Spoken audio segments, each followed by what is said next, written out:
What's up, everybody? I want to welcome you to episode one, very first episode. My new experiment I'm working on, Burning Tree Talk.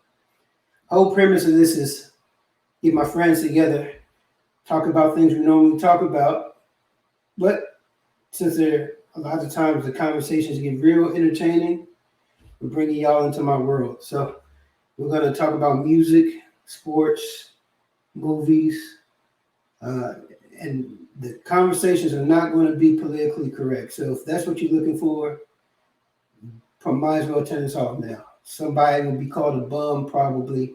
There'll be some names being thrown out. We're going to have fun.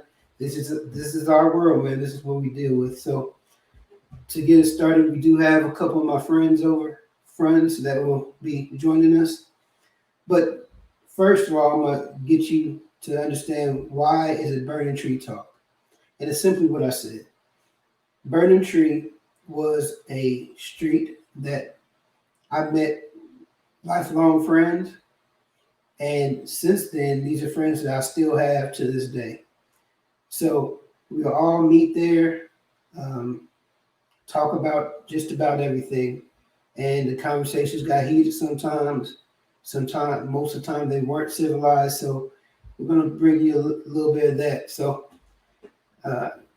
keep following me. We're going to have episodes. I don't know how often it's going to come out, but I'll make sure that when they do come out, I'll send the link out so y'all know. So to get started, we're going to invite one of our first guests. We're going to bring in Beanie. Yeah, man. What's good? What's going on? Yeah, I'm not using any government names here, man. You do. That's what it is. Everybody know me as Beanie. Most people don't even know me as my real name, Daniel Goodwin. So Yeah. It is what it is. I know when you're doing your professional thing, you're Dan Goodwin, but here, Beanie. That's it. So here's my question to you, just to get people to understand you. You're a big Michael Jordan fan, right? Of course. Yeah. So why is it that people think that Michael Jordan only played 6 years in the league? Because all they talk about is the 6 championships that he's won. Explain that to me. I mean, it's simple, man. You know what I mean? He won 6 championships, and in those 6 years, he was flawless in doing it. 6-0. He retired for a year and a half, 2 years basically. He would have won 8 if they kept them together. They probably would have won 9 or 10 total.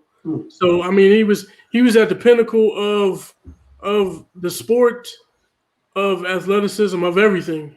He was at the top of it. So you focus on those 6 years, of course, because he won those 6 championships. But everybody, all the naysayers and the guys who disbelieve that Jordan is the GOAT, they want to bring up, well, he played for years before he actually won. And, I don't even want to go into that. You know what it is. He didn't have nobody with him. Terrible answer, by the way. We're gonna leave it here. We're gonna leave that there for you. Next, we're invite in Julian. Now, Julian, this guy here. Oh, I'm sorry. I'm sorry. I was doing my daily Bible reading. Oh my gosh. Oh, how are you? I really don't know why I even invited you here. One thing I have to use my government name with you is because you don't have a nickname. I have plenty of nicknames. You don't have any nicknames. I call you Julian. Everyone calls you Julian. People who are lazy want to call you Jew. So that's fine. Jew. We can call Is that politically correct? I guess. Look, it's how you spell it. It's all how you spell it. So, Julian, let me ask you this question. When is it ever acceptable for a grown straight man to use Jennifer Lopez is Waiting for Tonight or as a ringtone? Speak on it, sir. First of all, Jennifer Lopez is a legend. Top 20 all time. Incredible. She was a fly girl. And look, man, she dropped a hot song. I wanted to pay homage by making it my ringtone for about a good month and a half. So for a good month and a half, you like guys. It's all good. But hey, we want to get to some topics, right? So we got the little introduction out the way. First thing we're going to talk about is this NFL season. There's been a lot of things happening, and things that's surprising, things that a lot of people didn't really expect to happen. Some people expected it to happen. So what's the biggest surprise or takeaway you have for the NFL season? Let's start with you, Beanie. What do you have going on? The biggest surprise in the NFL? Yeah. I mean, I probably had to go with Pittsburgh being 11-0 now. For them to be 11-0, that was a shocker. That was a surprise because nobody knew that Ben Roethlisberger was going to come back and play as well as he has. You had question marks that were they going to be able to produce, on the outside with the wide receivers, stuff like that. So, you got Chase Claypool. He stepped up. He's a talented dude. He's really talented. He's fast. He's big. He's strong. But nobody knew he was going to be what he has been this year. He's been he might be rookie of the year. You never know. And then, of course, Roethlisberger's playing good. You got a good running game there. No matter who they put at running back, it seems like they're ripping off yards. For them to be 11-0, I'm surprised at that. I think that's a big surprise. Makes sense. What about you, Julian? Pittsburgh, that was one of the ones I was thinking about. I actually have two. One is I'm surprised that the season is still going on. I just knew that they was going to cut the season short. The fact that was week 13 and it looks like we're going to finish it, but I'm shocked at that. But my other one is actually Aaron Rodgers. He looked like he was done last year. He looked like he was trending down. He had hit the wall. Draft comes. They don't give him really no wide receiver help. So I'm thinking this kid, they're done. And he's playing tremendous. Devontae Adams is tremendous. So, just really the season and just Aaron Rodgers not sucking like a lot of people probably thought that he was going to. All right. Aaron Rodgers, that's a lot of people will count him out. But, I've been saying that in my opinion, my two favorite quarterbacks of all time, or best quarterbacks of all time to me, it's Peyton Manning and Aaron Rodgers. I know a lot of people love Tom Brady, and he's up there. He's done a lot of stuff, but my two favorite that I feel play the quarterback position better than anybody else are those two. So I feel those. For me, I just think that it's evident that on any given Sunday, it's anybody's game. Like, I don't see any clear favorites for the Super Bowl from each side. Now, I know the Steelers are undefeated, but they haven't been like just running over people. You know what I'm saying? They had close games versus Cowboys, close games versus other teams, and been escaping. The Chiefs are great, but their kryptonite seems like it's the Raiders. You know what I'm saying? If they run up against the Raiders have been playing well against them. So if they run up against the Raiders second round, who knows what can happen? The Raiders already beat them one time. The second game went to deep in the fourth quarter. So I just think that the variety of the teams that could actually win the Super Bowl, I don't think there's a clear-cut favorite. Every single day, every single week, somebody says, well, they're the clear favorite, or this team's a clear favorite. But I just think with COVID, with the injuries, with everything, it's anybody's game any time of the week. I definitely disagree with that. I think the Chiefs are by far the team that everybody's scared to play. I don't even think the Raiders are going to make the playoffs, personally. But when the playoffs come, it's like they elevate. They elevate. Mahomes can pretty much score at will. The offense is incredible. I think the Chiefs are like Golden State at this point. That's just how. You might be right, man. I mean, they rolling along, man. They just like a well-oiled machine. You go week by week, and you really don't question whether they're gonna win or not. It's just this is what they do. You know what I'm saying? So, like Pittsburgh, look, we talking about that's a surprise, but the Chiefs being tough, it ain't no surprise. I see them being far, head and shoulders above everybody in the AFC. Pittsburgh will probably give them a little bit of trouble, possibly, if they continue on. And as long as they keep winning, man, it don't matter if they're winning by 2 points, 1 point. It don't matter what they're winning by. The confidence is building. And in football, that's all you need is confidence. A team gets confident and they start rolling, it's hard to stop the roll. So, that's the way I look at them. In the NFC, though, it's up in the air, man. It's a few teams that's good, man. It's up in the air. Tampa Bay is not what we thought they were. You know what I mean? The Saints, no, they got major flaws, major issues. Even the Packers, man. The Packers got major issues. Rodgers is playing well, but their defense, they can't stop the run at all. They can't stop the run. And in the playoffs, that's what's going to take over the running game. You know what I'm saying? So, So NFC is just up in the air to me. So let me ask you a question. I mean, both of you guys. I know you guys said KFC. Not KFC. You're hungry, huh? KFC. Chicken dog. Kansas City was clear cut above everybody. So if Kansas City played the Raiders in the playoffs, would you be willing to bet money that KFC undoubtedly would win? Just seeing their two matchups. Absolutely. Yeah. Absolutely. They don't scare you at all. Kansas City is battle tested.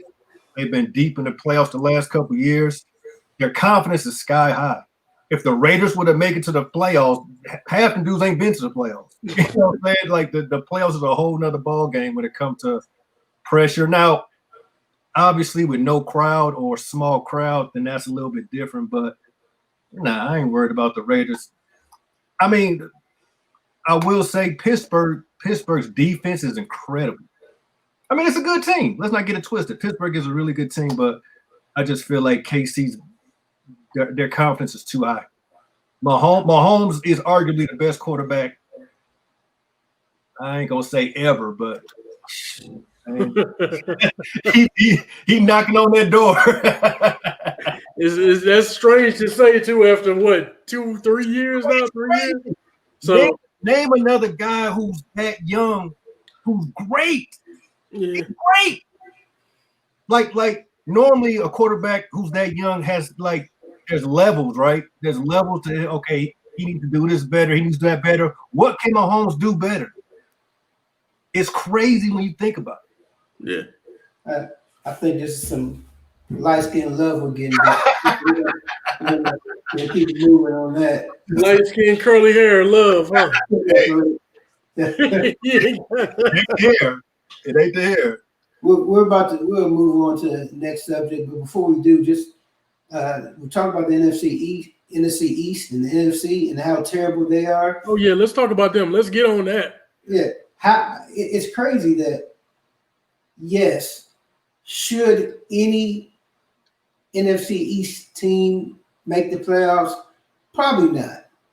But if you look at the teams ahead of them, it's not much better. You know what I'm saying? You'd rather see the Bears in the playoffs? I know you would be, but that's another story.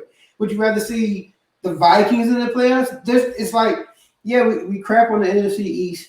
Somebody got to win it. Somebody got to be in the playoffs. But a lot of those teams don't really, do it for me either. Pause. You know what I'm saying? I'm gonna be honest with you right now. What's Washington's record? 4-7. Okay, what's Cowboys are down there, but y'all are up there. What are y'all in first? No, the Eagles are in first, right? We're us and the Giants have the same record, but the Giants have the tiebreaker. So I'm just gonna put this in perspective, right? If you want to bang on my Bears, I'm just gonna put this in perspective. We're on a 5-game losing streak, and we would still be in first place in that weak division.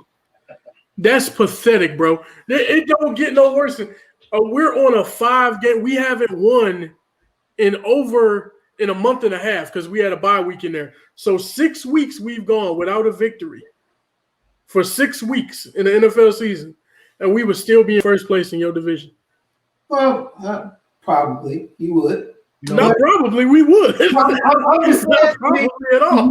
If you was in the NFC East, you would have to play the Washington football team, and they would smash. We would thrash them. We would thrash them. It'd be easy. Well, look, here's something to put into perspective. The NFC East is the most competitive division in football. There you go. Think about it. I'm done, bro. You know, I'm done.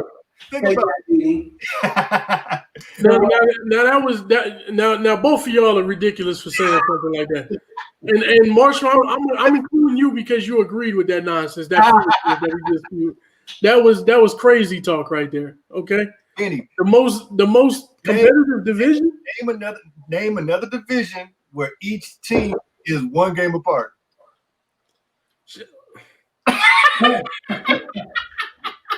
Championship. I got them speechless.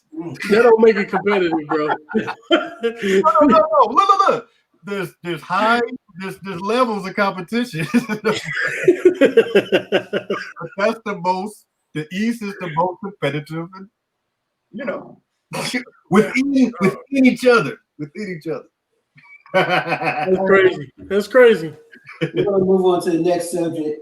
We're talking about basketball, NBA. It's coming December. Oh, you just going to change your hat, huh? Okay. You never talk about Pacers, this guy. Pacers, huh? NBA season started up December 22nd, so a lot of teams have made some moves so far.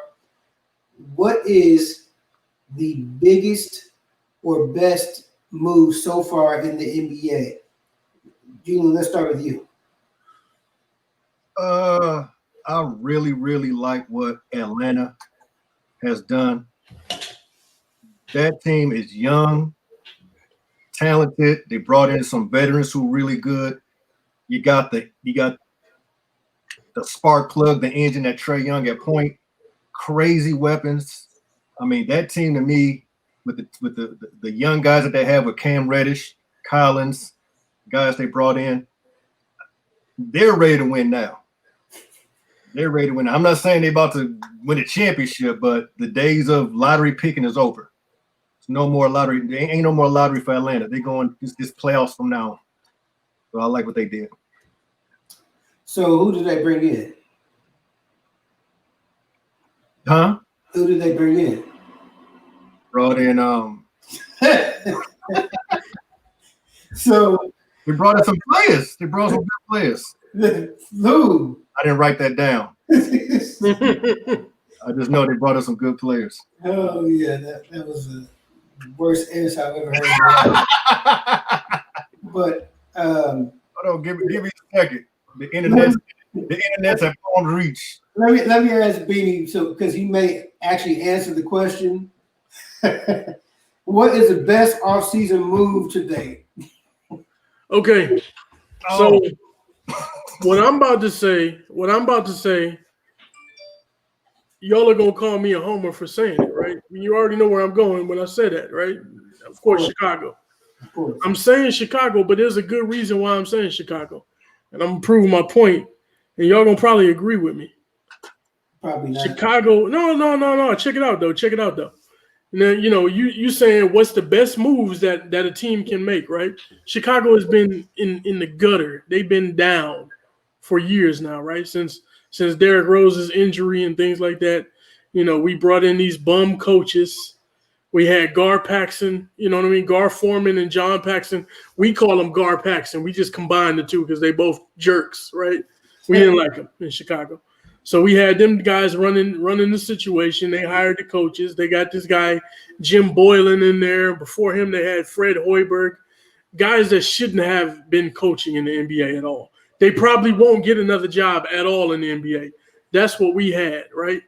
So when I say Chicago, it's solely because we brought in Arturas Karnisovas as the GM, as the president of basketball operations for Chicago. He comes in handling this business. You know what I mean? He gets Boylen up out of there, and we hired Billy Donovan as the coach.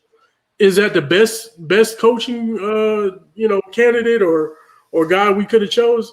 I thought it was guys out there better than him, but he's done well. He did well in OKC. And Arturas Karnisovas, we call him AK in Chicago now, but him leading the organization, being the GM and things like that, he did well in Denver. He put together a real nice team in Denver, and hopefully he can do the same thing in Chicago. So when you say what's the best moves, when you change your front office like that and you get that weak coaching situation out of there, I think that's the best move that a team could have made. And we made that move. I mean, we got talent on the team, but Boylen didn't know what he was doing. If you look at the coaching, what he was doing on the court, you know what I mean, what he was doing with his players, playing everybody 20 minutes exactly. Zach LaVine, one of the best players in the NBA. You know what I mean? He averaged 25 points a game last year, but you pulled him at the end of games and sat him on the bench and stuff like that. Like, he was just doing stupid stuff. You know what I mean? So we got a real coach in there now, somebody that's competent. And, of course, we got in the front office, we got somebody that's competent as well instead of Gar Paxson. We've been begging for them to be fired for like 4 years. So I think that was the best move that could have been made. That was an interesting move. I mean, nobody can ever say that you ain't Chicago, deep down in your roots. For sure. For you to say your boy was one of the best players in the NBA, he's okay. He's serviceable. You know what I'm saying? But best players in the NBA? He's one of the best, man. He averaged 25 points a game, bro. Okay. There's quite a few players that's average a lot of points. But I mean, okay. Bradley Beal, what do you average? I don't know. Is he one of the best? What would you consider best?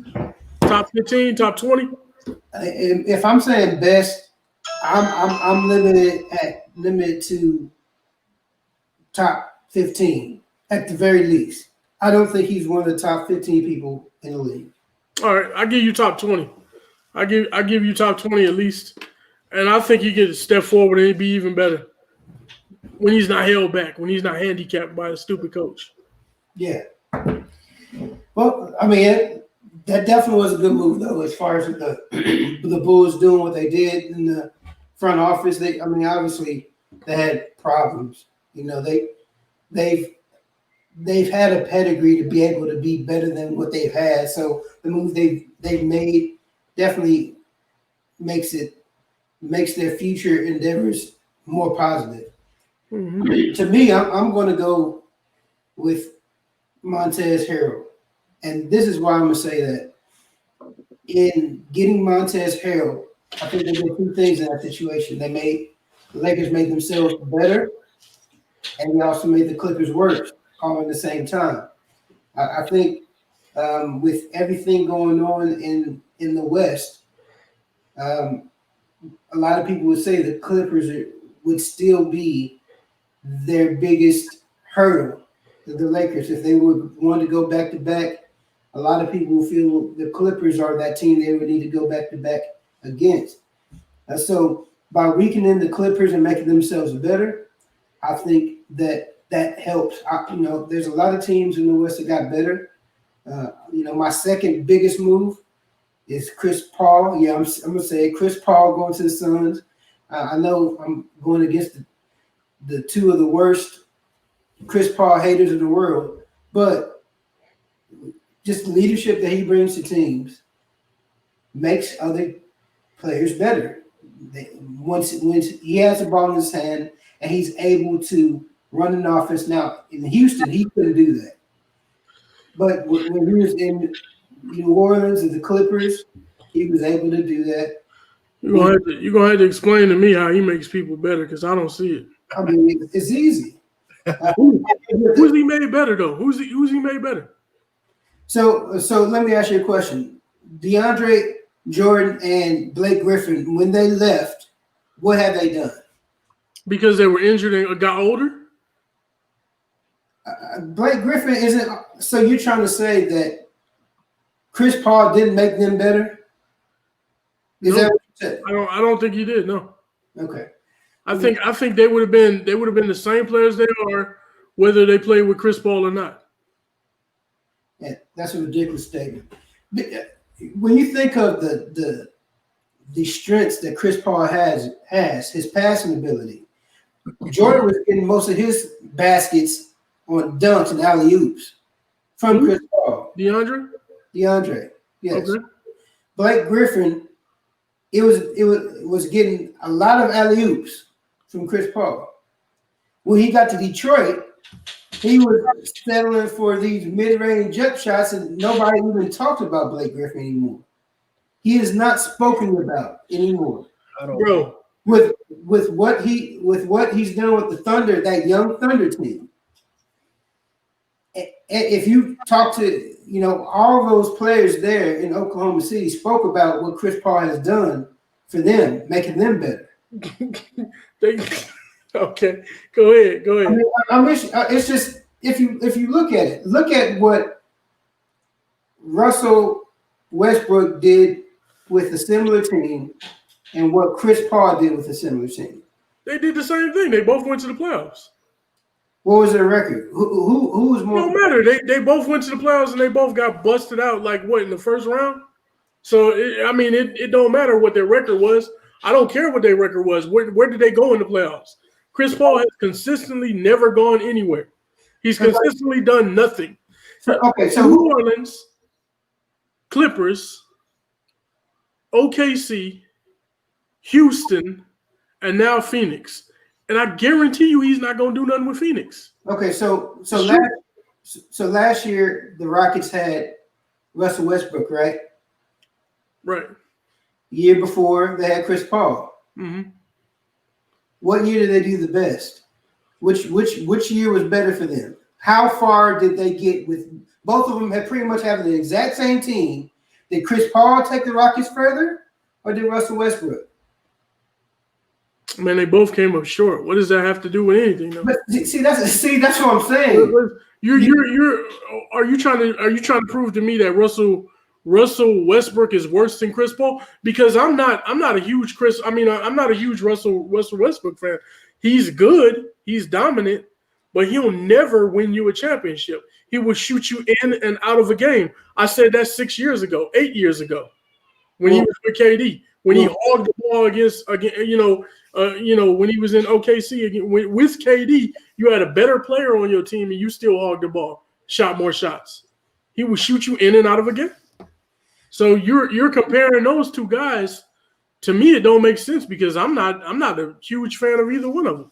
Well, in this situation, I'm not necessarily comparing just those two guys. What I'm saying is your team is better and you have a better chance to win with Chris Paul than without him. Okay. And because you have to win games to get in the playoffs, right? Yeah.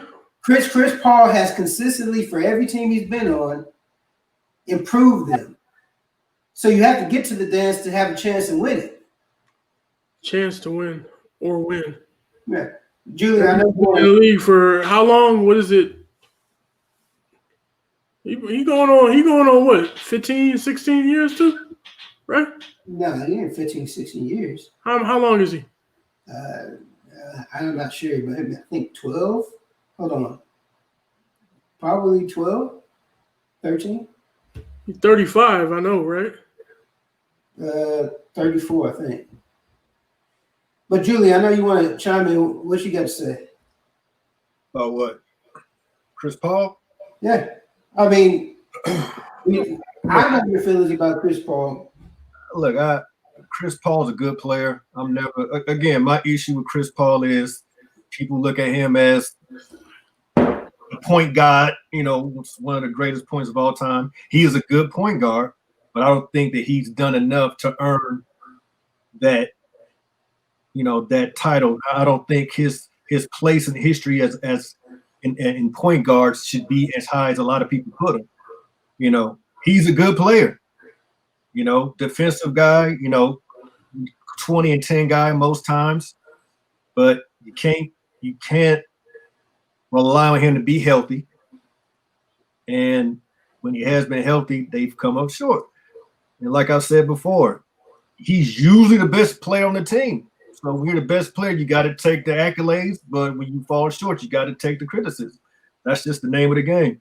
He hasn't done enough to be regarded as one of the best point guards of all time. Yeah.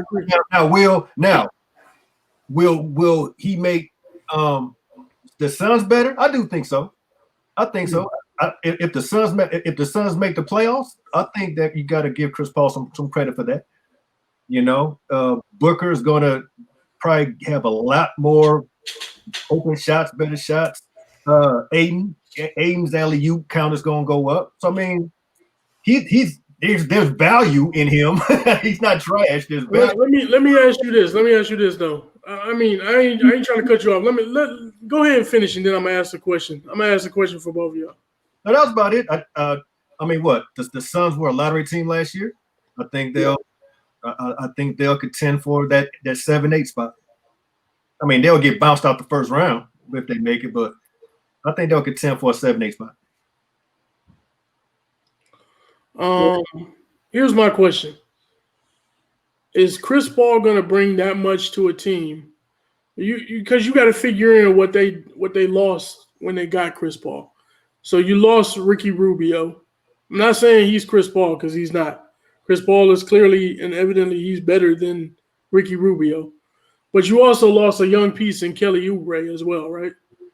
So those two guys alone, and then you also lost 2 rookies that they gave up too for him. So those 2 guys alone, to me, I mean, they didn't play bad for Phoenix last year. And there's a report that came out today, matter of fact, in Arizona that talked about how some of the players were saying that it's going to be rough missing, and they're going to miss those guys, because they helped turn the season for Phoenix around last year. So if you look at what they were doing, they actually played better towards the end of the year.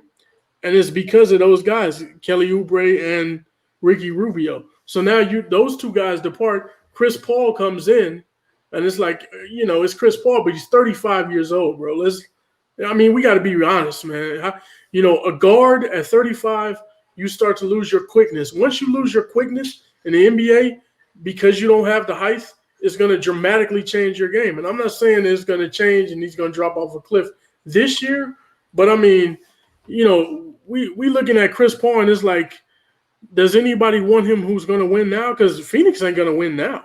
They're not going to win now. Like you said, AC, that's what they're looking at. I mean, there's no top tier teams that want Chris Paul, bro. They keep getting rid of him.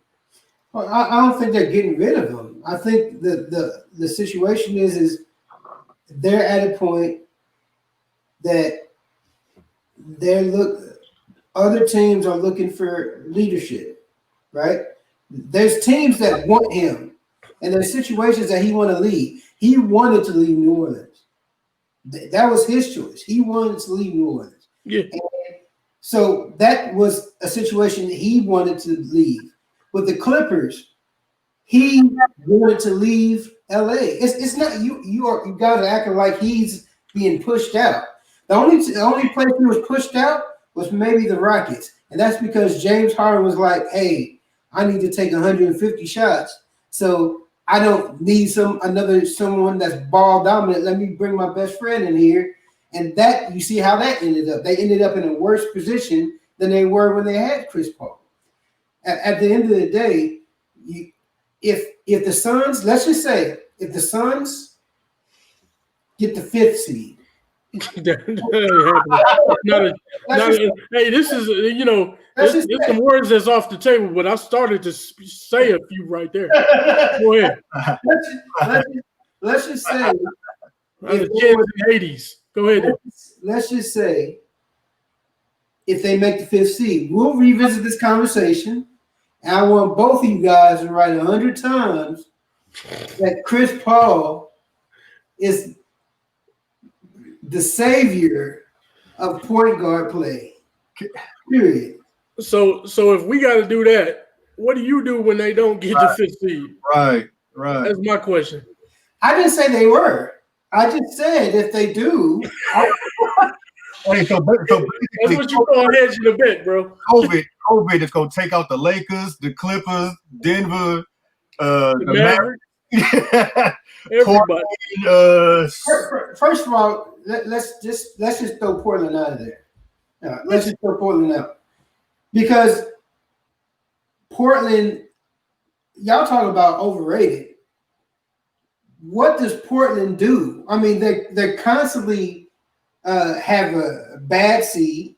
They're constantly being knocked out of the playoffs way before they should, except for the last year when they made it to the Western Conference Finals.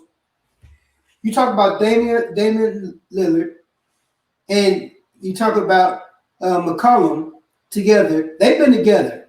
They've been together for a number of years. They got pieces around them, and they had a terrible record last year. So why are we so willing to put the Portland Trailblazers up there when they haven't shown that they're worthy of being up there? Why? I didn't put them up there. I was just naming playoff teams. But as far as them, last year I think it was Nurkic, that's his name.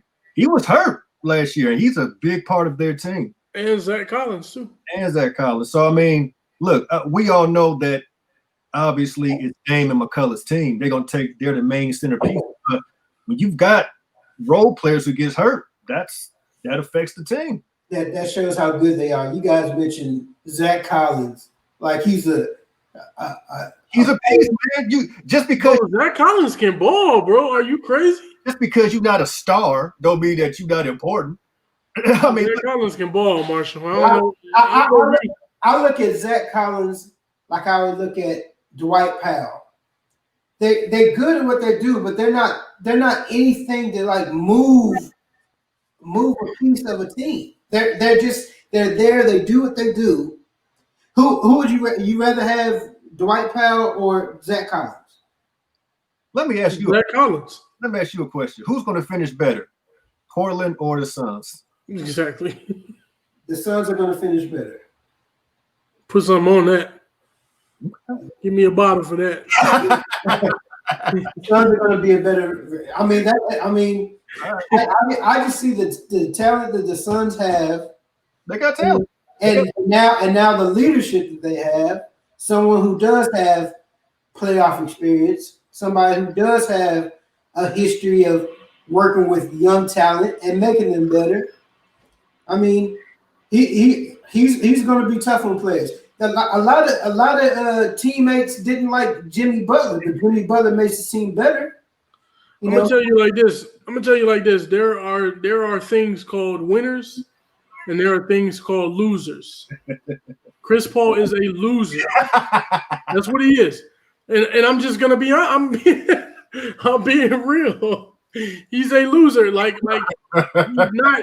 He's good. He's a good player. My God. But he just loses, bro. He just loses. He loses in the playoffs. He just can't put it together. That's just what it is. He had a stacked roster, a stacked team in with the Clippers. He had a stacked up team when he was with New Orleans. They had a dope team in New Orleans. They didn't have a good team? You don't think they had a good team in New Orleans? Dude, their second best player was David West. You tell me. David West was tough, though. They had. You say he's tough. He was good. Didn't they have Peja? Didn't they have Peja? They had Peja Stojakovic. They had Peja Stojakovic when he was what? How old? And they had Tyson Chandler. Yeah, they had a good team out there, bro. They had a good team. Okay. They had a really good team. Okay. But so if the Chicago Bulls had that New Orleans team, you would be happy with that team? Would I be happy with it? If yes. we had that team? If you had that team. I wouldn't be happy with it because Chris Paul would be there. This guy here, man. Hey, look, bro, I'm not. It's not that I hate to do this. Not that I hate him, man. I just don't think he's I'm serious. He's not a winner, bro. He is a loser. Like somebody tried to tell me one time that somebody said that Carmelo is a loser because he'll never put it together. I always said it was people that was around him. He didn't have enough talent around him because he sucked up so much money. That's what I said. Somebody else said that he was a loser. I'm saying the same thing about Chris Paul because I look at the talent that he's had around him. He's had way more talented rosters than Carmelo has ever had in his career. And he just loses, bro. He's just a loser. That's what he is. Yeah, but Chris Paul didn't have Jeremy Lin. This guy here. Yeah, next. Insanity. Let's move on. So we're gonna jump off sports for a minute, and now we're gonna get into something that can change people's mood. Music, man. We're gonna talk about hip hop. We talk about this all the time, but and we all have strong opinions about these things. What we're talking about now is when you talk about Mount Rushmore of hip hop, and you leave it like that, a lot of people go most of the time to the Biggies and the Tupacs and that. We're going to cut that a little different. We're going to make it a little bit more present time. So what we're going to do is, Beanie, give me your Mount Rushmore for the last 20 years. So from year 2000 to now, what's your hip hop Mount Rushmore? So that'd be four, right? Yeah. You go Jay-Z, you go Kanye West, you go Lil Wayne, and I go Young Jeezy. Okay. And why? Go ahead, explain. Jay-Z why. is the GOAT. Jay-Z is a GOAT, right? I don't think I have to say that much about him. Kanye, classic albums, classic production, has worked with tons of people, has made stars of a lot of people, has revamped a lot of people's careers.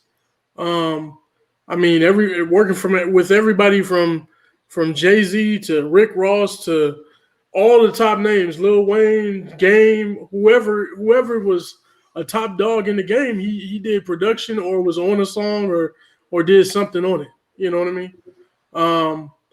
You can't deny what he's done as far as production and stuff like that.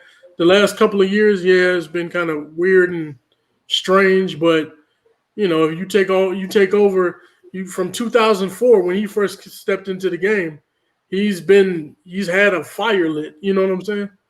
Lil Wayne, Carter 1, Carter 2, Carter 3. Need I say more? The various mixtapes, he's a mixtape machine, bro. Dedication 1, 2, and 3. No Ceilings. That's my favorite mixtape. No Ceilings. And then you got Young Jeezy. Young Jeezy, the first album was just top to bottom, man. It can't be beat. Really, it can't be beat. So, and they all have their style. And what I like about each individual is Jay-Z, Kanye, Lil Wayne, Young Jeezy. They all have their style. They haven't tried to duplicate somebody else's lyrics, or they haven't tried to duplicate their sound, you might say, right? They have their own. They're not biting off of somebody else. So I respect that.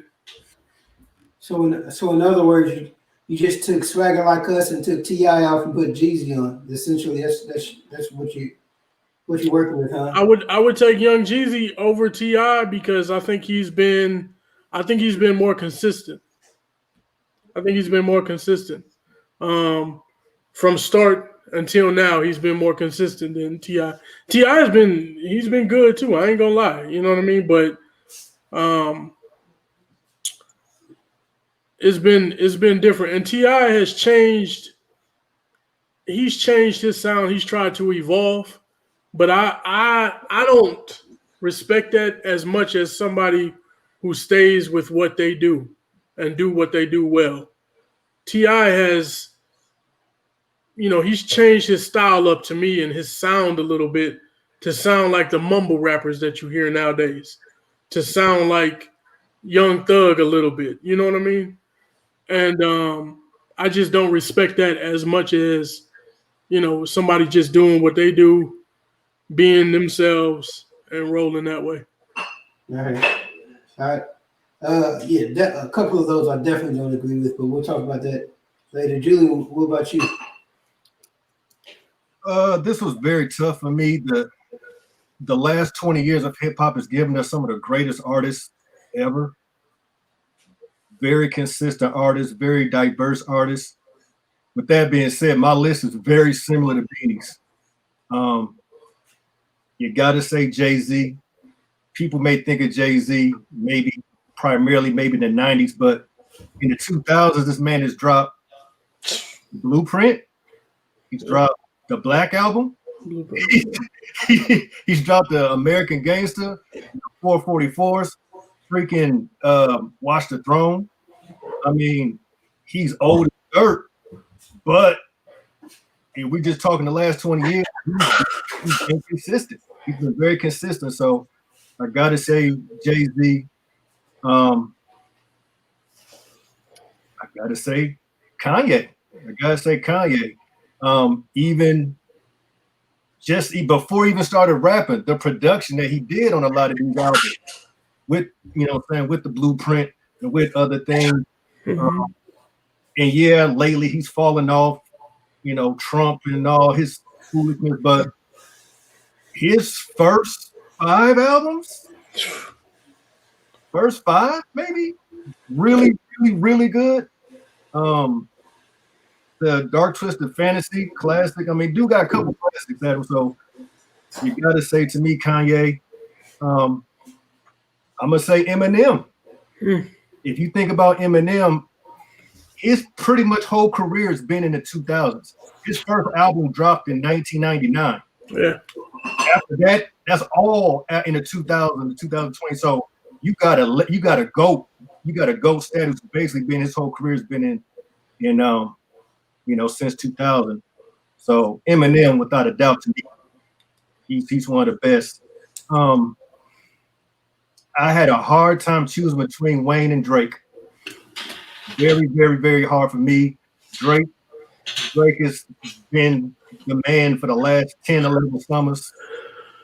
But without Wayne, there would be no Drake. So it's like that's a tough one to me. Wayne, again, lately he's kind of fallen off a little bit, but the Carters, the mixtapes, he's been dope, man. Like I really want to put like half like a half face of Wayne and half face of Drake, but if I gotta go with one, probably Wayne.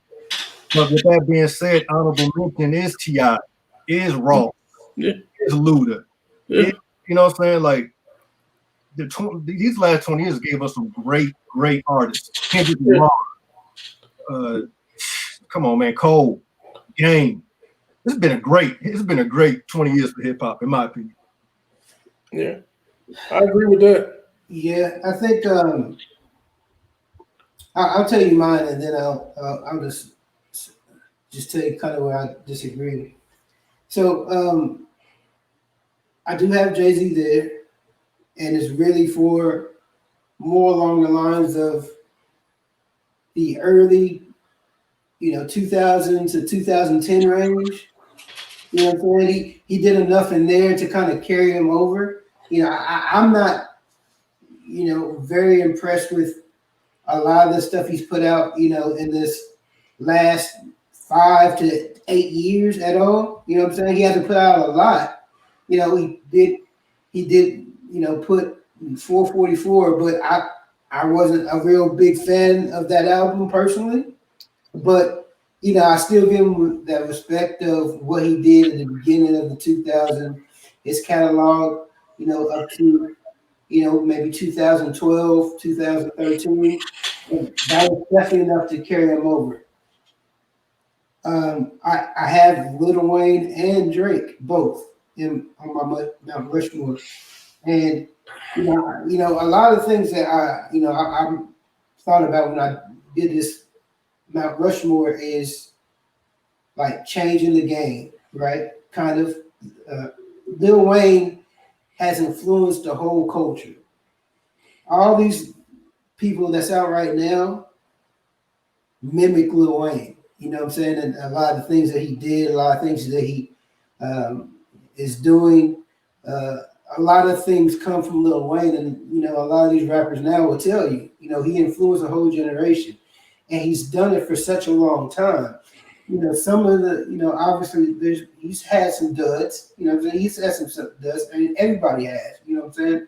But overall, just what he's done for the culture, I have to put him up there. And just simply, since Drake has come out, he's been essentially the number one guy out. And it's hard to do that over a long period of time like he has. Right? There's nobody that's doing numbers like Drake. You know, there's nobody that's, you know, doing features like Drake. You know, who was doing features like Drake before Drake was Lil Wayne. You know what I'm saying? Jay-Z don't do features with nobody that's not really known. But Drake would do features with people and then all of a sudden they're known. You know what I'm saying? Just what he does. And the other person that, you know, I feel has done so much and changed so much that I have to put my Mount Rushmore Snoop Dogg. I mean, he's you know, he's been with all the people he's worked with all the albums he's put out, with all the albums he's sold, you know, for him to you know, go from, you know, pulling his own weight with, you know, No Limit, for him to you know, work with the Pharrells and just reinvent himself so much.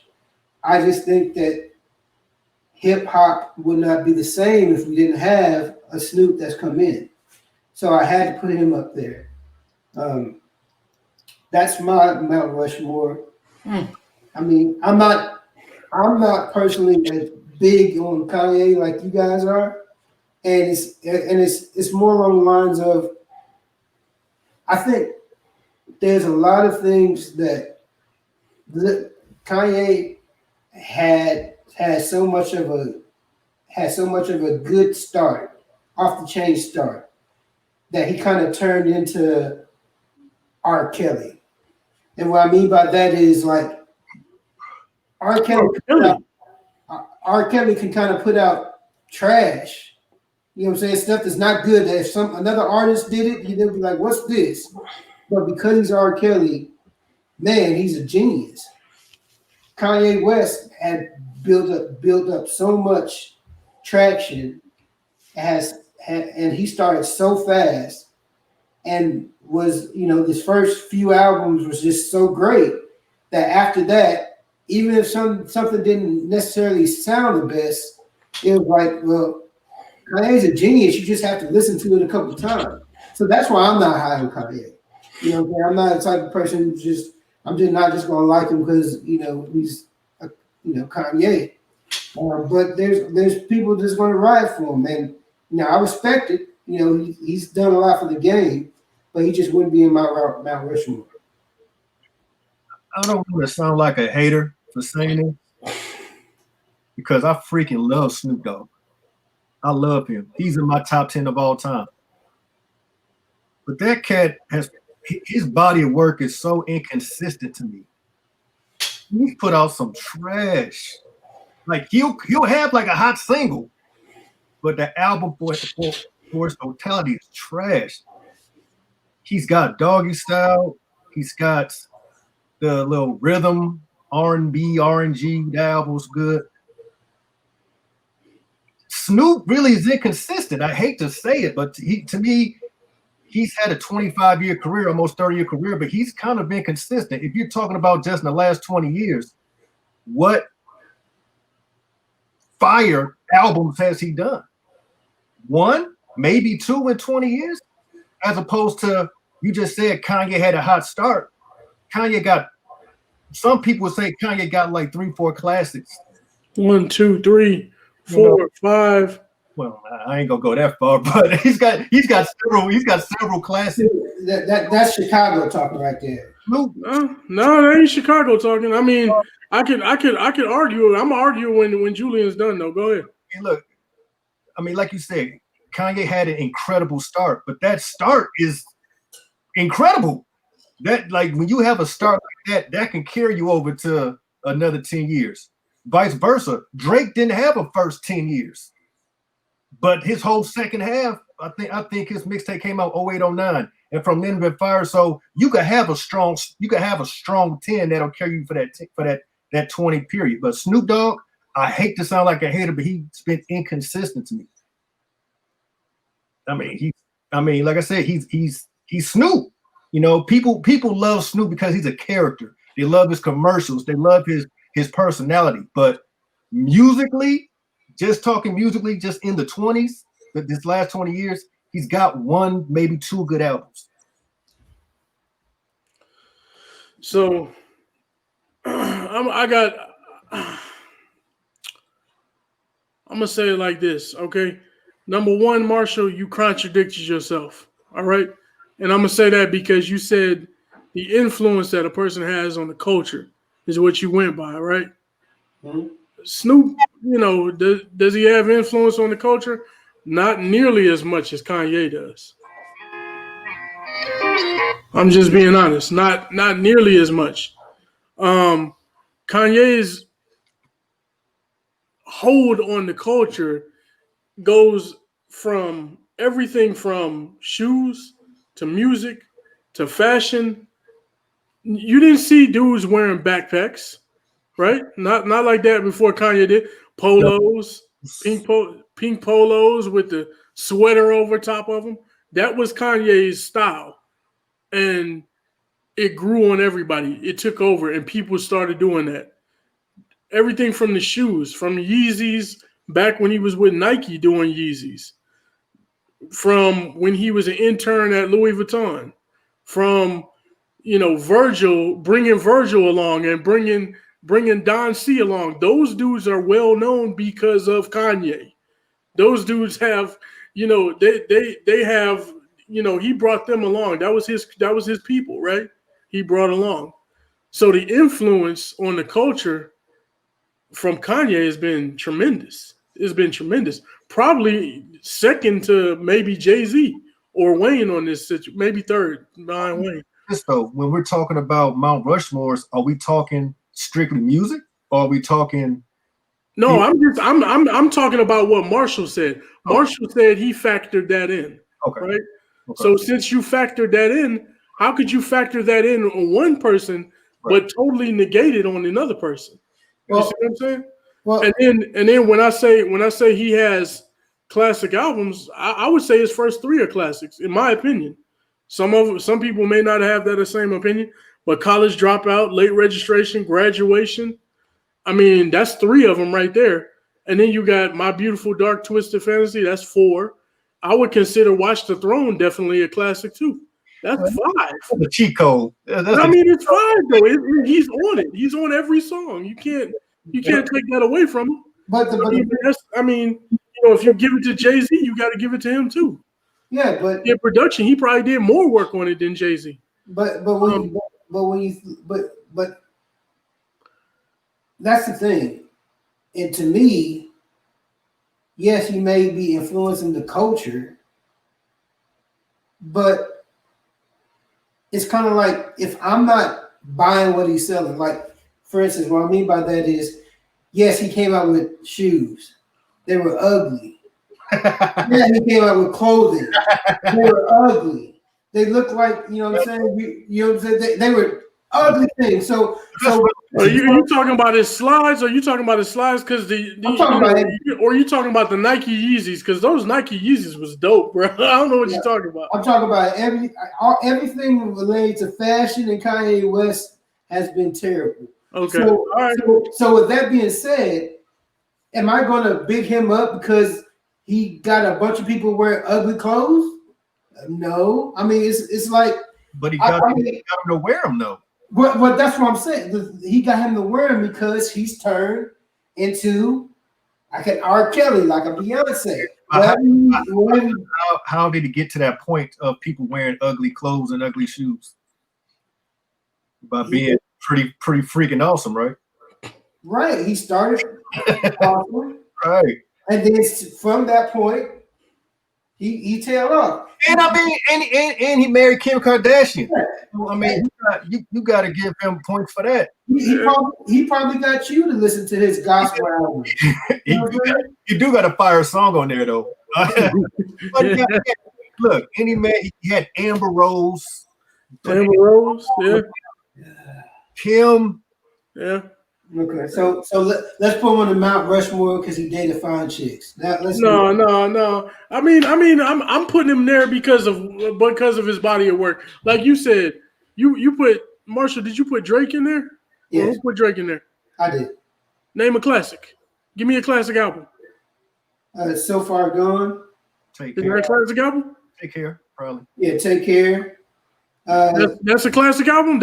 That's considered a classic album universally in hip hop world. Well, I don't think it's. I think it's a really, really good album, but I'm not sure if I would consider that a classic album though. You know what? Drake is that guy who like his whole body of work is like 4.5 mics. You know, using the source. He got a whole bunch of 4.5s. I think Take Care is a classic, but if it ain't, he's a 4.5. So okay, I got you. Like Drake. I mean, I'm not gonna say he doesn't have it. I mean, because like I said, I think it's really, really good, but it's just a notch below classic in my opinion. Mm-hmm. That's just my opinion. So that's what we talk. I mean, we're talking about a person that universally you could say one, maybe two, So Far Gone was a mixtape, right?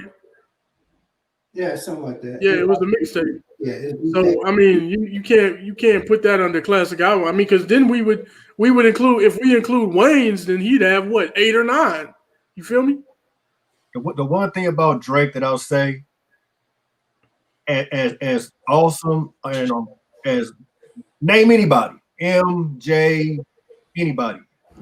No one has had 10 straight years of dominance. Kanye did. Not 10. No. Okay, so his first album came out in 2004. Right.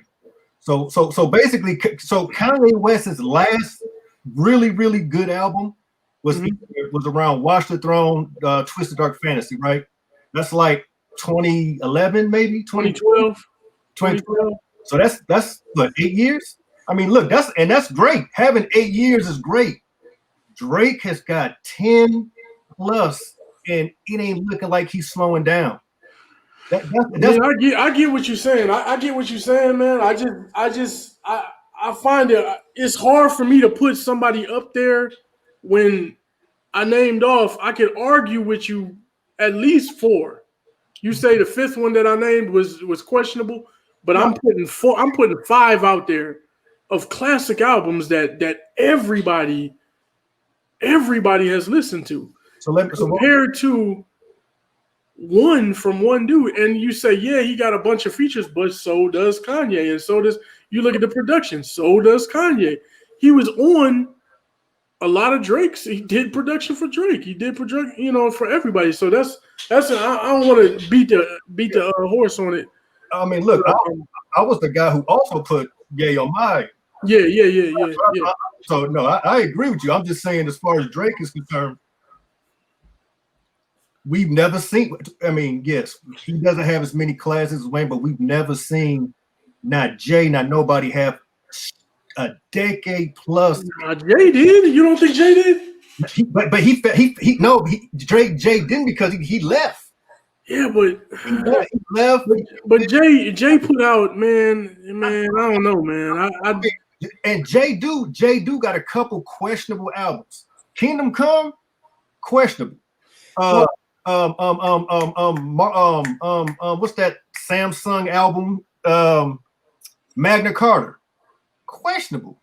He got some questionable albums. Not to say. Now look, to be fair, Jay-Z's questionable album is better than 90% of other people's projects, but he's got some questionable albums. So here's Jay-Z's rundown. 96 was Reasonable Doubt.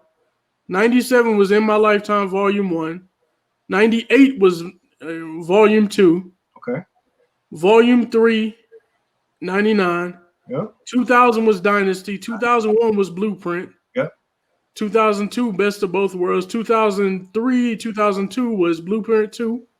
Oh, he did Blueprint and Blueprint 2 in the same year. No. 1 year apart, my fault. The Black Album, 2003.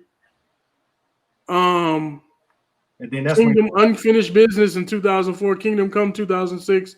American Gangster 2007. Terrible. Blueprint 3 2009. Watch the Throne 2011. I mean, the longevity there is. I mean, that's 10 years easy. I mean, that's 10 years easy. Yeah. I'm gonna say Jay-Z has had like a year off. Yeah. Them R. Kelly joints weren't exactly. No, they wouldn't. But that's what I'm saying. Like, say Drake has had 10, and for all we know, he could have another 10. Like, there's no signs of him slowing down whatsoever. Well, to me, it's we've never seen it. Well, here's the thing. And before we move on, Drake got Kanye's wife. So because of that, Kanye West does not make my rush. Is that proven? Sure. Hey, you know what it is? I'm just gonna be honest with you. Everything Chicago, Marshall hates, and you don't know why? Because he's originally from Detroit, and Detroit is the little brother to Chicago. So they grew up this way. They grew up hating on anything Chicago you hate. No, hold on. It has nothing to do with that. Marshall likes Twister. He likes Twister. Do you like him? Are you sure? I like Shauna. There's a lot of things. Shauna go hard. All right, so let's keep it with music, man. We've talked about music. We've talked about all of our Mount Rushmore. So, and a lot of these people were doing music back, when we thought music was a lot better. Now, with the music that we listen to now, name one or two things that you think that is a problem with hip hop today, or do you think it's not a problem? You think everything is just as good now as it was 10 years ago? Go ahead, Julian.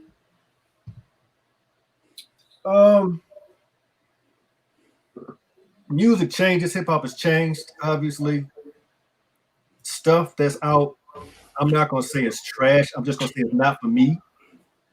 There's stuff like, not to take a shot at Chicago, but like that drill music. A lot of people like it, but it's not for me. So I'm not gonna knock it. The one thing I don't like about hip hop right now is it's a lot of people getting killed. It's a lot of rappers getting killed, man. And it seems like it's like there's a gang culture in rap right now, as far as most of the younger cats, and they banging on wax hard, and it seemed like it's a lot of these young guys are dying, man. I'm not a whole lot familiar with these young guys that are dying, because again, the younger music really ain't for me. But you hate to see these young guys killed over stupid beef like that. So to me, that's the main thing I hate, is just music becoming gang culture.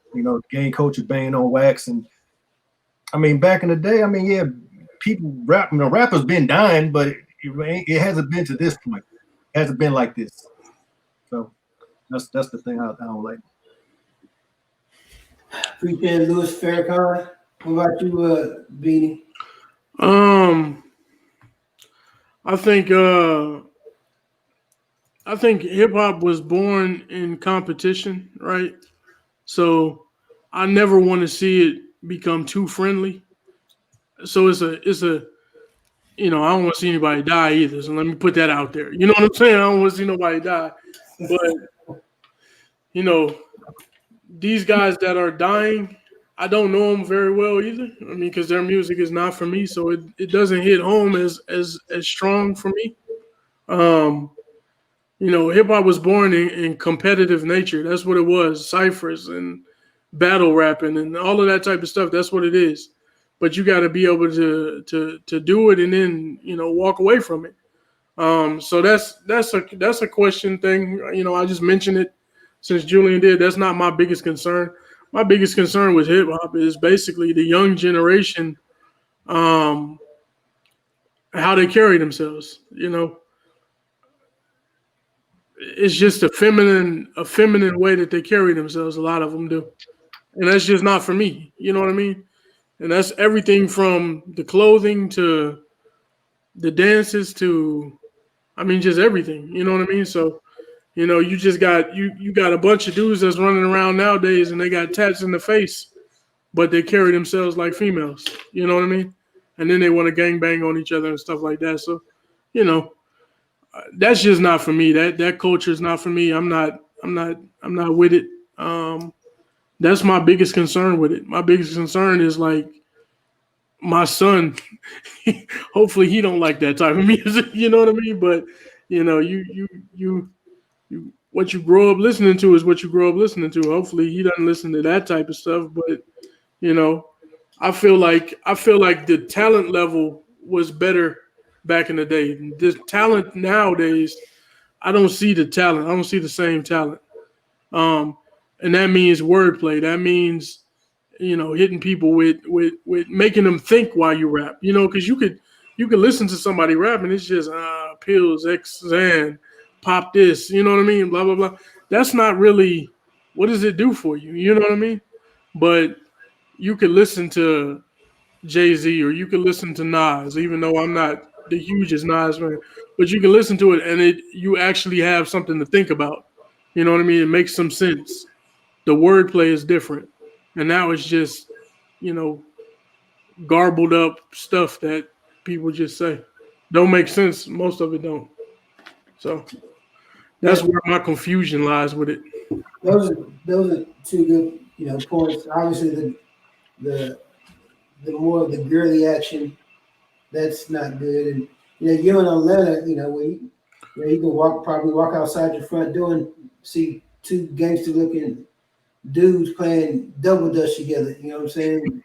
So we know the reputation with Atlanta and that kind of stuff.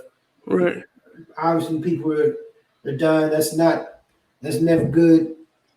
My biggest thing along with those things is it just sounds the same. Like Yeah. literally, like you have the same type of beats with the same type of flow, and you have a couple people that's, you know, not like that, but literally, I remember seeing an interview with the Migos, and somebody was like, you know, hey, what kind of advice could you, you know, give some of these up and coming guys for, you know, being successful? He's like, well, you know, just use the Migos flow and you'll have a hit. So like it's like everybody's fine with it. You know, this person can sound exactly like this person, Mm-hmm. and they're just fine with it. And they're like, you know, it's like, okay, if I'm gonna listen to the radio, when you were listening to the radio back in the day, you would hear, you know, something from Death Row that sounded something different than Bad Boy. It sounded something different than Swisher House. It sounded something different from, you know, Rap a Lot to, you know, sounded something different from the Atlanta and all that. But now everything that you hear is mostly Atlanta, and it's mostly like the same people spitting the same way. And it's like, I can't tell them apart most of the time, you know, and you know, obviously the internet's helped a lot of them because a lot of them got famous off the internet. And, you know, when you gain a following like that, you know, it carries you through. But, you know, it's good for them because they're making money. But overall, it's bad for hip hop, in my opinion. It doesn't work for me. Yeah, but that's been going on for years, though. It's not just now. It's been going on for years. When something is, you know, you gave the example of the Migos and just have the Migos flow. Well, anybody that's successful you're gonna have people trying to emulate that. That's just not now. I mean, that's anything. People trying to emulate Jay. People trying to, I mean, name any great people trying to emulate that. They fail, but especially these record companies too. They want to just try to, they say, oh, this works. Let's try to get some of that too. So the record companies are blamed too. But I don't think it's just I don't think that's something that's just brand new. I mean, I don't like it either. But I'm just saying it's not. It's something that's been going on for years. There, you got an MC Hammer. Well, here's a Vanilla Ice. There's always something trying to double up and trying to just bite. Eat off of that. Eat off of that. Yeah. That sandwich. So. And that's the thing. Like it's been happening for years. Like you said, you know what I mean? Because you think about like Kanye said that one time. Like people will come to him and be like, "Man, give me a Jay-Z beat. Give me something sound like Jay-Z." That's biting. You know what I mean? I think what Marshall was saying, and I kind of agree with Marshall, but I understand where Julian's coming from, and I think he's saying it's just widespread now. You would have somebody say, let me get a beat that sounds similar to this, or let me get that type of, Kanye came and he had soulful beats at first, right? And that's what Jay-Z started messing with. And then all of a sudden everybody was doing it, right? And stuff like that. So, like even the music, even the production right now. I mean, you got production that sounds the same. You know what I mean? Just boom, boom. You know what I mean?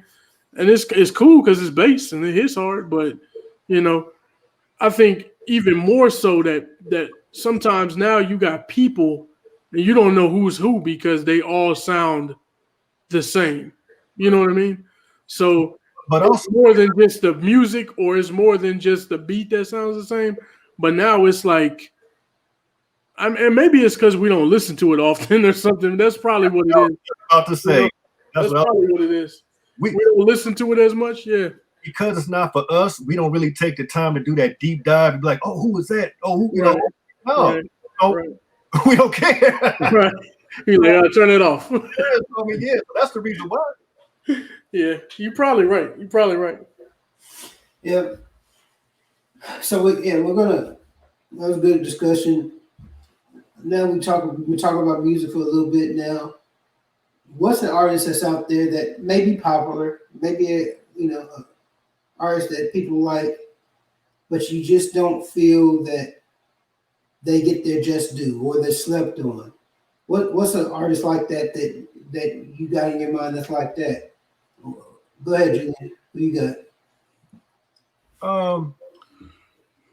Well, there is one young guy who I really like. His name is Cordae. Used to go by, I think, YBN Cordae, but now he's just Cordae. I think he's like 21, 22. He actually raps. Like you could tell that he used to listen to, or someone listened to Jay and Nas and all these people when he's growing up, because he's rapping. He's like really rapping. So Cordae is definitely a young guy that's I don't know if he's underrated or not. Maybe to people my age, they don't know about him, but yeah, check out Cordae. His first, he dropped his debut album like last year, I think, and it's fire. So Cordae is one. As far as the older guys, I mean, I don't know. Black Thought, don't get his props. Universal Thoughts, Redman. I mean, you could go. There's a lot of guys who are great. Your favorite rappers, they say, but whatever. I'll just say Cordae for the young guys.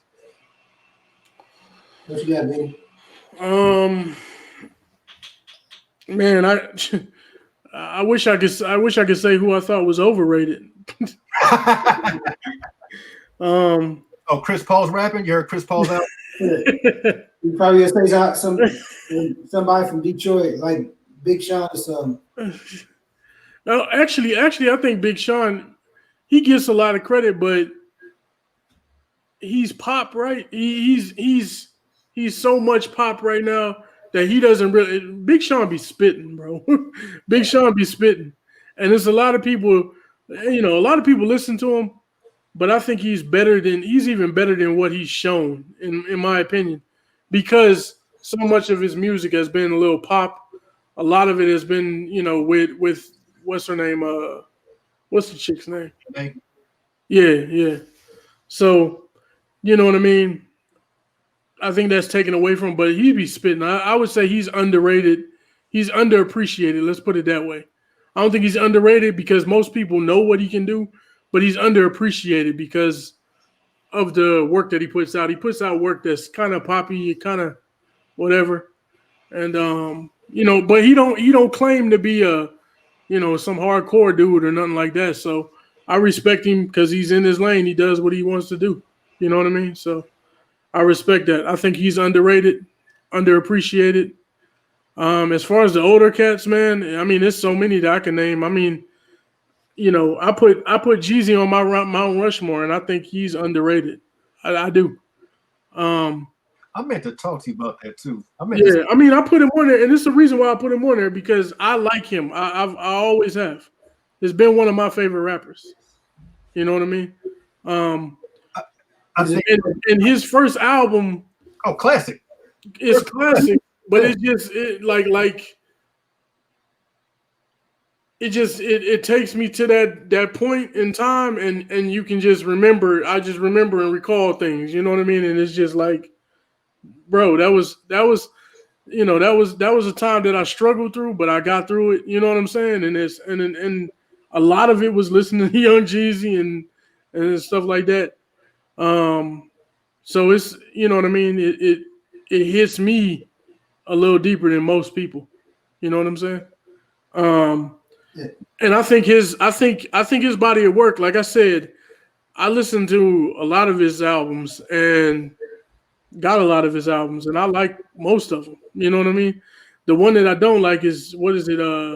Church in These Streets. I ain't really like that one that much, but for the most part, I've liked his music. It was, he spoke to the hood, he spoke to the streets, and I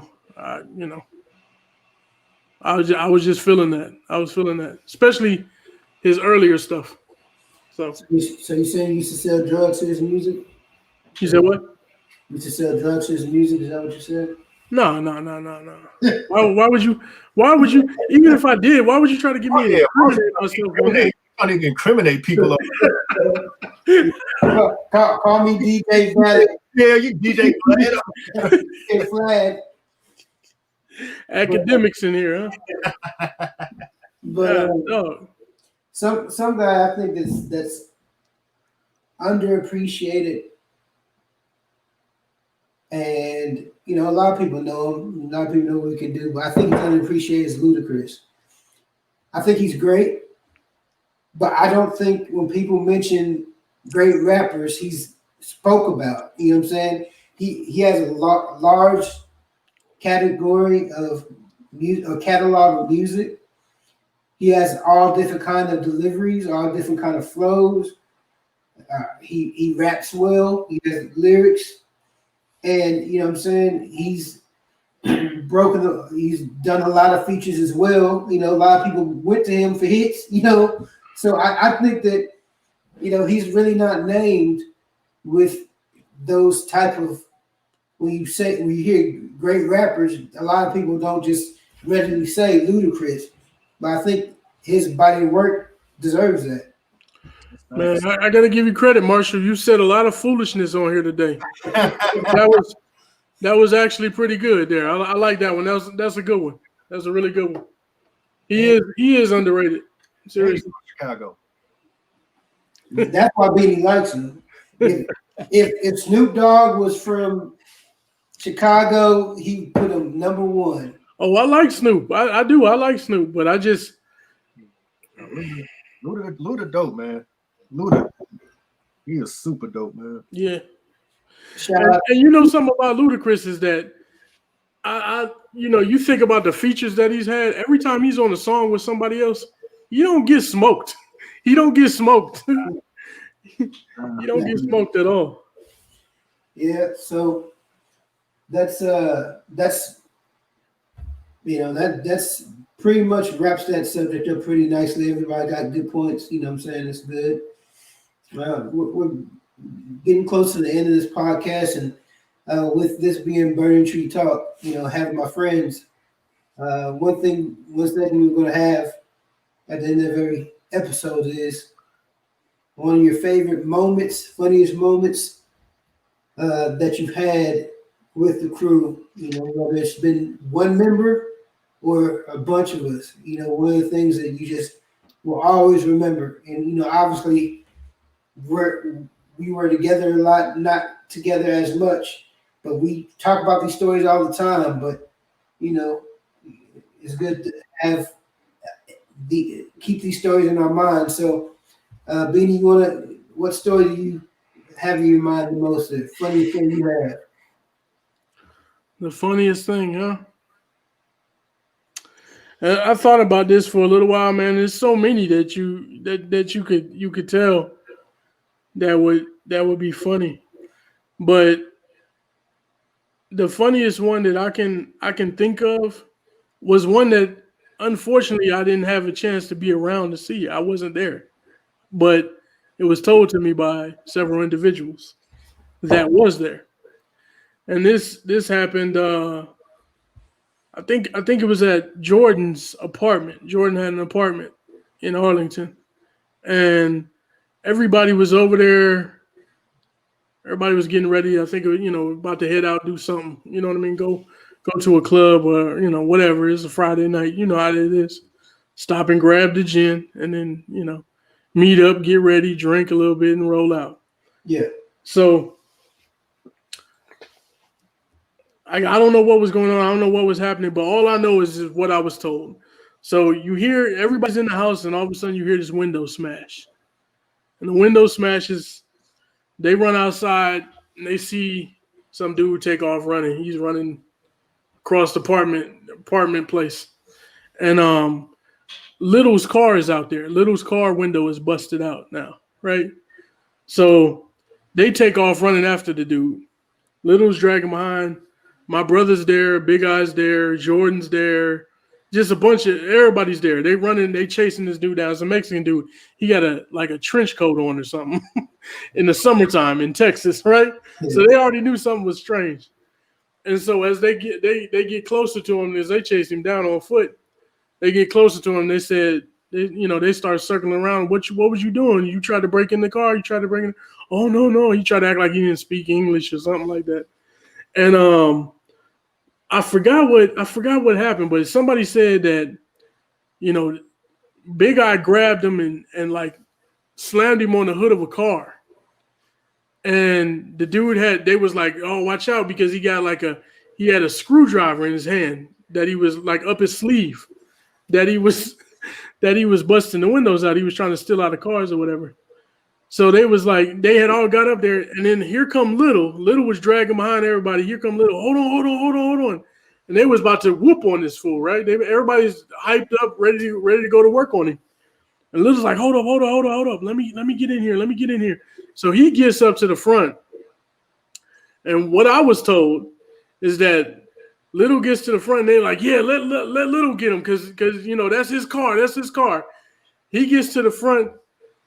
And this is back in the day of flip phones. He pulls out the flip phone. I'm calling the cops.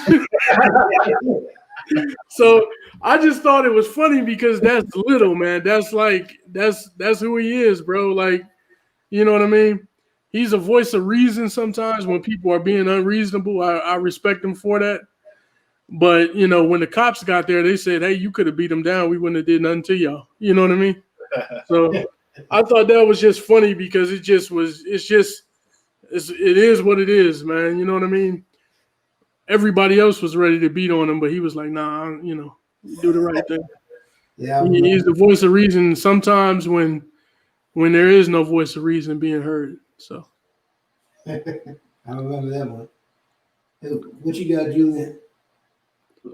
Well, this is gonna seem like a cop out, but it's been so many. I met Little and Marvin in 1996. Moved to Texas in 97, and it's like we've been friends going on almost 25 years. So to try to narrow it down to one, I can't do it. It's hard. What I will say is I remember I lived in Grapevine. When we first moved to Texas, I lived in Grapevine. And Grapevine, to South Arlington where Burning Tree was, so maybe a 20, 25-minute drive. But I just remember the excitement of driving, hitting that 360 because I didn't know who was going to be over there. I didn't know what we was going to do. You know what I'm saying? I didn't. It was the excitement of just this could go anywhere. We could go out. We could stay in and play dominoes. We could just freestyle for 3 hours. We could get on the game. We could, you know what I'm saying? Just not knowing what was going on, but just knowing that I was going to have a blast. Yeah. So that to me was something that I just think about. Is you just never knew. You never knew what was going to happen. It could have just been Bubby and Jordan there, or it could be 25 people over there. You know what I'm saying? You just, the dad could be there. The dad could not be there. Yep. If he was there, it didn't matter. You know what I'm saying? So so that's again, it might seem like a cop out, but it's just I can't just narrow down to one. It's hard. It's hard. Just drive it down 360, going 80. I'm driving down. I'm 80 miles an hour on 360 south, man. In neon, right? You know it. You know it. I got a story about that too. Oh, when I overheated? No. Oh. This is when I think you let Big Eye borrow it to go somewhere or go on a date or something like that. I vaguely remember that. And the Joker, he drove the whole time Of with the emergency brake on, and it was smoking. It's smoking, and he was mad. He's actually mad at you because he called me up, man. Man, how Julian let me borrow this stupid car, man? And it's smoking like this, man. It's embarrassing. The whole time he driving with the emergency brake on. Oh, man. Hey, look, I must have really liked Big Eye. I ain't let nobody use my car. I thought you were talking about the time when I was I think it was Thanksgiving. It was Thanksgiving. And we had played flag football or tackle football, whatever. And I'm racing Jason. I forget what car Jason had, but I'm racing him, right? In my neon. Man, that mug is going like 115, shaking. And that bug, we pulled up. I can't remember whose apartment it was, maybe Jason, but that bug was overheated. Oh, man, that thing was busted after that. But driving it like a race car. yeah, man. You know that Dodge Neon ain't supposed to go that fast. No.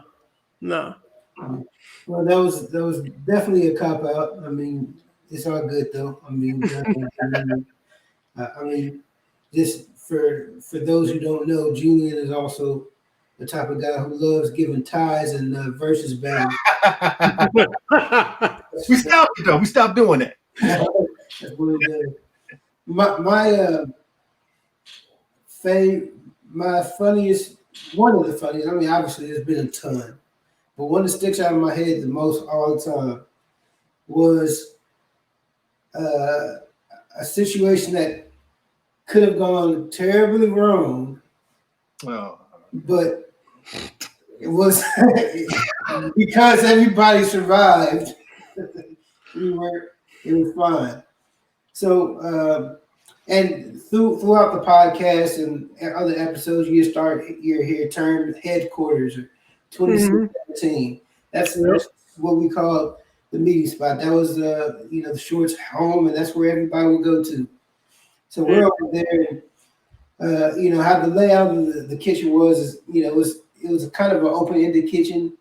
You have the cabinets on both sides here, but then on one end it was open. You can get to the kitchen from the dining room, and the other room was the where you would have your kitchen table, and then the counter. You could see the living room. So if you were standing on the counter, you could see everything going on in the living room and interact. So we have, we were over there. We were about, I would say 10, 15 people, all talking loud and everything. And, we would just say things funny. But one time I was over there, it kind of to get everything in perspective. We have a friend called AC. Right now, I think that's his real name. I may be wrong, But ever since I met him, I've called him AC. Thing about AC is he is he's just very cool, chill.